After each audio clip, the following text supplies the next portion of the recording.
going on, boxing fans? Julian Williams with the distance. Had to take kind of a break, kind of a dinner break. Kind of got my dinner here, as you can tell.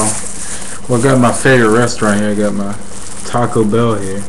See, then as well, I didn't get a honey bun, but I got whatchamacallit. Right here, got whatchamacallit. And I didn't really get much from Taco Bell today. I only got 2 chicken burritos and 2 5-layer burritos. You can't see, but anyway, I'm just gonna talk about the 154-pound division. A lot of people are kind of looking over the 154-pound division because it's not as profitable as a 140 and 147. But if you look closely into the division, there's a lot of intrigue into that division. You have so many names and so many young prospects in the 154 that could be potential superstars in the future. You have, as I mentioned in my Costa Zoo video, you have Sean Porter, Omar Henry, Alfredo Angulo. You have James Kirkland. You have, and 2 fighters I didn't mention are actually now about to fight each other: Joe Green and Marosian. These are some top 154-pound prospects who are touching that contender status. And then you have some well-established champions. And what I mentioned in the Costa Zoo video, we're looking for that fighter who's going to go to the top, who's going to break through to the top of that division.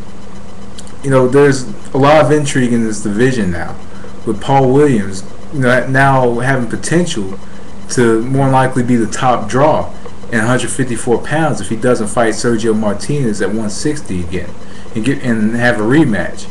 Kermit Cintron, it's open for him. He was in a he held the title in the talent-rich welterweight division, same as Paul Williams. Both of them held belts simultaneously. And then you have, and James Kirkland provides, who's in prison right now, but he can get out soon from what I've heard. He has pretty good skill, though there's some flaws, but he's kind of breaking on through. And Sean Porter is already headlining cards on ESPN and Showtime. And other than Sean Porter, you have Marosian, who headlined the Fox Sports Net card against Kasim Uma. Though a lot of people believe Uma won that fight, Marosian had a pretty good showing, but at the same time we saw a few flaws in me. I really don't think Marosian is ready for to compete at that level. And Omar Henry, another good fighter coming up, and Alfredo Angulo, exciting fighter. A lot of stock is in Alfredo Angulo because he has an exciting style, exciting pressure-filled style, and not to mention there's welterweights who could be moving up to that weight class very soon. I think we could see Andre Berto fighting at 154. Now we have Miguel Cotto. Now we have, now we can have possibly Floyd Mayweather and Manny Pacquiao fighting at this weight class. So, and now we have Miguel Cotto moving up to fight Yuri Foreman. So really, this division is talent rich. And it's not as profitable, but it's talent rich and it's talent filled. We have a decent champion who's now going to fight in the United States, who's Sergey Zinzurk. And I don't know if I'm pronouncing it correctly, but he's a pretty good champion. Held the WBO championship for a while. Paul Williams didn't fight him, but I guess he wasn't going to go to Ukraine to fight him, but. He's a good champion. He's fighting I believe he's fighting his next fight in California, either California or Florida. He's fighting his next fight here in the States.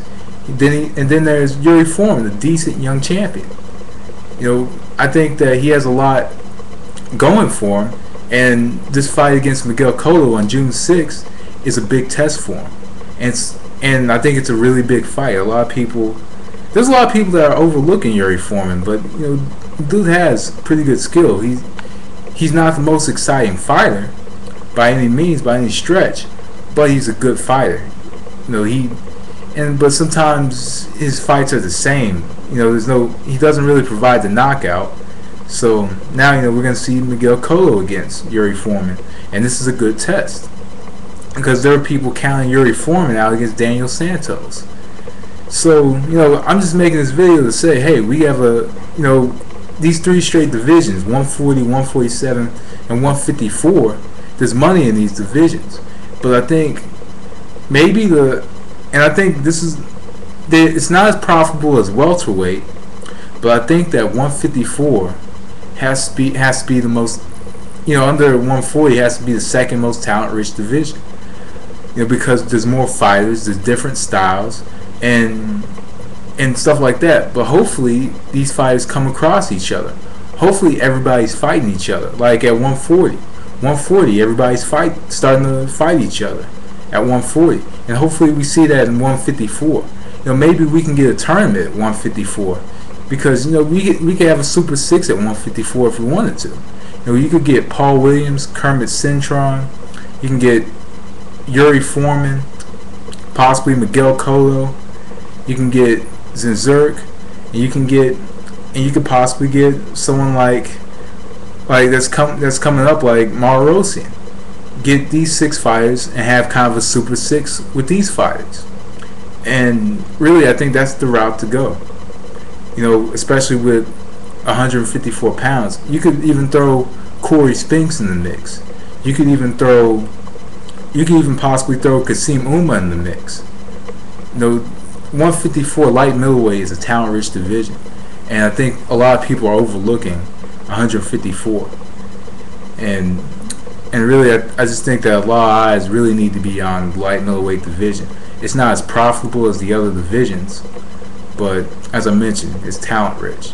And really, I think the problem is you don't have that top star at 154 that you do at 147, and what we're trying to find out at 140.